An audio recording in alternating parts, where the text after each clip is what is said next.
Coming to you from the Big Island of Hawaii, it's the Songs and Stories Podcast.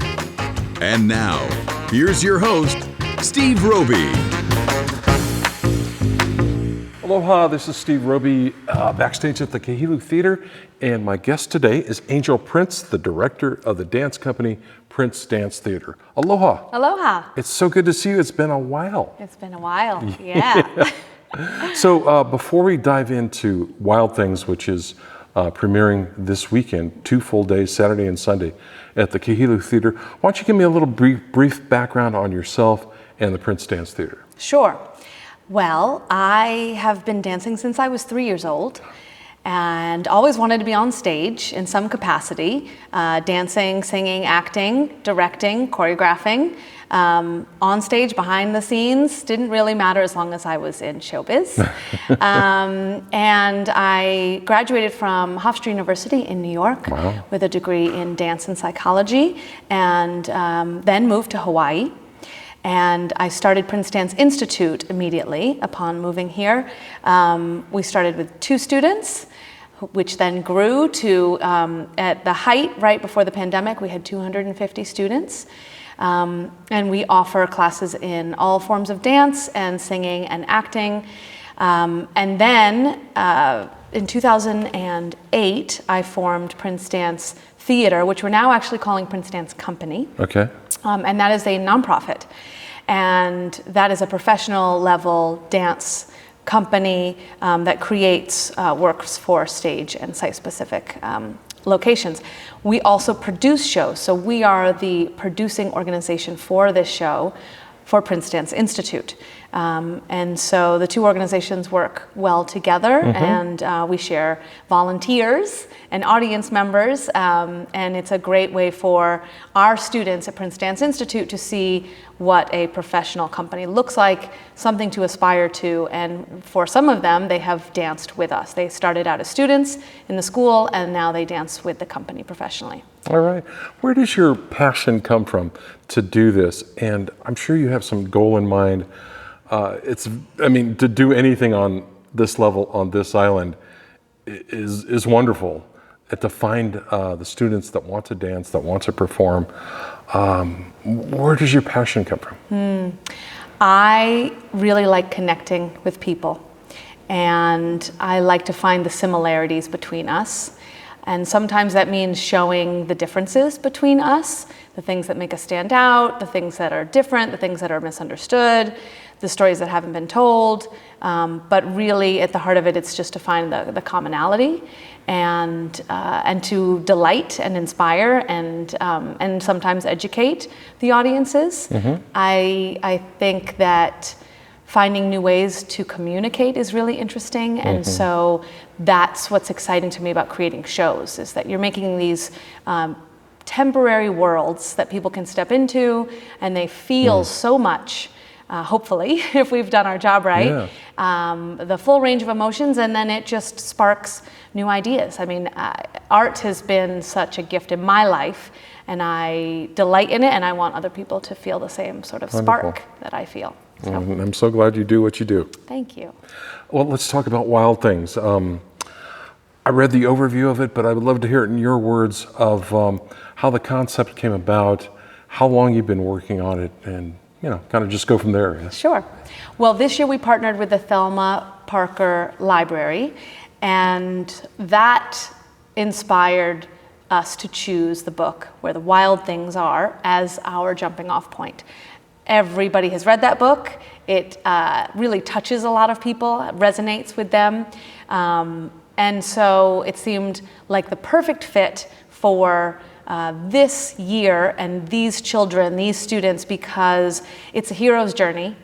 And I feel like on some level we're all experiencing a bit of a hero's journey as we come out of the pandemic. Absolutely. And everything we've gone through, and where do we want to go now? And that's what a hero's journey is, and that's what Max, and we have added some friends into this story, the characters go through in our version of Wild Things. So it was a natural storyline for us to follow, and working with the library made it really easy to just to jump into literature in general, but then ultimately land on this piece. So it follows the storyline of Where the Wild Things Are, and you've adapted it to that? So Yes. So we use that as our foundation. We have Max, but we have added in characters that don't exist in the real story.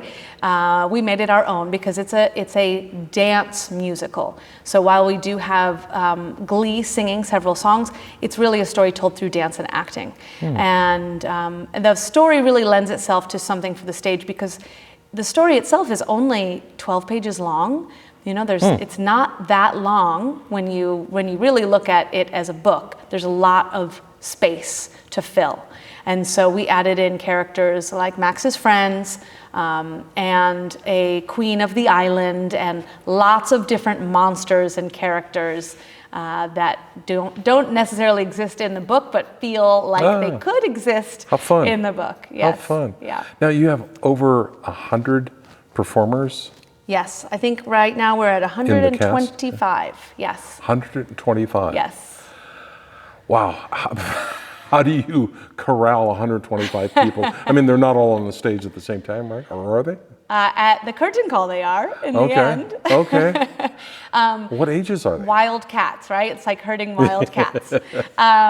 Ages 5 is our youngest, all the way to adult. Which, I don't know if they want me to divulge their name, but adults. Yeah. So typically we do 2 shows a year where we have the younger students in the fall and then we have the older, more advanced students in the spring. But because nobody has gotten to perform a live show in 3 years, we decided to combine it and let everybody perform together. So it's back to a format that we used to do, and it's really fun for the young ones to get to see the older dancers, performers getting ready, and then for the older dancers to be role models and to help and be leaders for the younger dancers. So it's nice. It is quite a lot of students in one place, plus the volunteers and the teachers and the tech. So it will be a crowded backstage for sure. I see you've got some costumes lined up behind you. Everybody has a costume, I presume? Everybody has at least one costume. Wow. Many have more than one costume, yes. So it's, you've incorporated, like some of your other shows, aerial silks and other trapeze dance and some hip hop music. Yes. Talk about that. Sure. So all of our classes that have students ages 5 and up get to perform in this show. So we have ballet and contemporary, trapeze and aerial silks, hip hop, breakdance, acrobatics, musical theater, Glee, actors. Am I forgetting anybody? And there are multiple levels of these classes. Wow. So we have ballet and contemporary levels 1, 2, 3, and 4. And musical theaters 1 and 2. And aerial silks 1, 2, 3, 4, adults. So there's a lot of classes, a lot of students. We have combined a lot. We really tried to create a story that flowed and not use the blackout stop and go method of performing. So it's really a story that links from one part to the next part, which meant dancers and actors and singers that had not worked together before came together in this last Tech Week to join their pieces together. So that's been quite an experience to have our pre-Glee and Glee class on stage while our aerial silk 1 and 2 are dancing, and then we have some acrobatic dancers coming through the front. So it's quite a feast for the eyes. There's a lot going on, lots of color. It's very happy. Yeah, it's a lot of fun. Tell me about the music aspect of the, do you want to call it a production, a performance, a play? Both work, yeah. We chose contemporary, for the most part, popular music. I really wanted this show to be heartwarming, comforting. I wanted it to feel like it was something you already knew. So I wanted people to be able to sing the songs, to be excited when they heard the songs, which isn't always the case. A lot of times I like to choose eclectic, obscure music, stuff that really resonates with me but is not mainstream. This year I just wanted it to be a crowd-pleasing, heartwarming, everybody feels good at the end of the show performance. So it's familiar music that most people would Yes, be. yes it is. Yeah, Yes. cool. If it Wow. was too obscure, I said, nope, go back to the drawing board, find something else. I do let the teachers choose their music, I help them, but I like the teachers to really have their own voice in this piece. So we write the story and we let them know where in the show they're going to be, what part of the story they're going to be telling, but we really let them have free reign when it comes to musical choices, choreography choices, costume choices. I want them to experience the creative aspect as much as I do. I think it's better for the production, and it puts their heart and touch fingerprints on it. So, Are there any star performers that you'd like to point out that the audience should watch for? Sure. Well, you won't be able to take your eyes off of Max, our Okay. lead, Quincy Quijano. Quincy has been with us since he was maybe 5 or 6. The entire family has been a part of Prince Dance Institute from the beginning, including Mom, Noelle, used to dance with me back when I first started the school in 2004, and she danced with me in my classes. And then all of her children have been through the program. All 5 of her children have been through the program, which is amazing. And Quincy just does a fantastic job as Max. I've been very, very impressed. How old is Quincy now? Quincy is 12. 12. Yes. Wow. Okay. Yes. Has a bright future. And then we also have 2 dancers who've been with me for 5 years. Brianna Harmon, and she is a senior. She's going to be graduating this year. And Olivia Malouf, who is also a senior, is going to be graduating. And they are both in the Contemporary 4 pieces and ballet, and Olivia's also in our aerial silk dance. So they'll be on stage quite a bit. And they've been with me since they were preteen. So it will be a nice That's final wonderful. performance for them. I'm Oh glad my they get gosh. to end on the stage. Right. Yeah. How long have you been in production for the thing? And who else have you collaborated with as far as the writing and everything goes? So Noelani Anderson is my partner in creating this show. She and I decided to do this theme, which is partnering with the librarian, base the show off of a book, last spring. So typically at the end of the year, our school year culminates in May. Now we start thinking about what our show is going to be next year. So we first land on a nonprofit partner that we want to work with. Of course. Yeah. And we've never worked with the library. And so it seemed like a great fit, and literature is another art form, so it was an easy partnership. And then we chose the book in the fall. So I'd say October or so we landed on this as our story. And then Nani and I started working on writing the script. Nice. And we would just have Zoom meetings and write it together and start fleshing it out. And then come January, we let all of the teachers know what pieces they were going to be doing, where in the show they were going to be.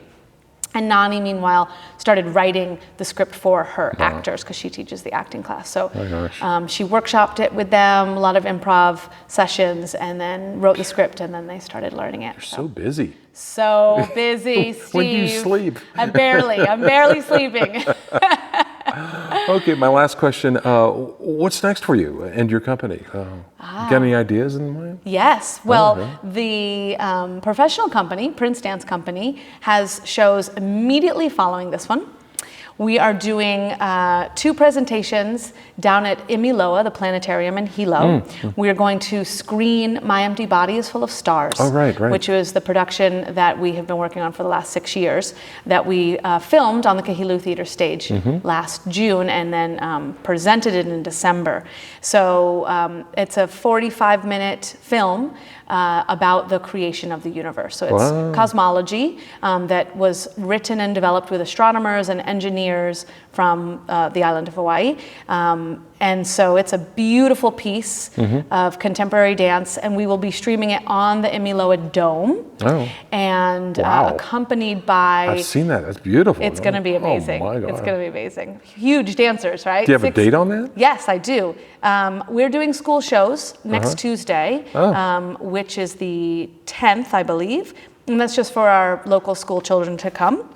And then on May 13th, which is Friday the 13th at 6 p.m., we are going to be doing it for the public. So anybody who is interested in attending can come, and it will be myself and an astronomer. We will be narrating the film, and then we'll do a Q&A after to explain both the artistic aspects of what happened, but also the physics and the astronomy of what happened. Yes. How exciting. So that's coming up. And then, in addition, the company is taking Dancing Galaxies, which is the outreach school portion of that show, into 10 schools in the following 2 weeks. So the rest of May, we're taking it to schools in Puna and Hilo and Hamakua Coast, and here in Waimea, we'll be taking it to the elementary school. So we are quite busy for the month of May. It does not stop. Do you have any plans to come back to the Kihili with another live production, or is that? Yes, absolutely. Okay. We will do, Prince Dance Institute will do its winter show, its fall show.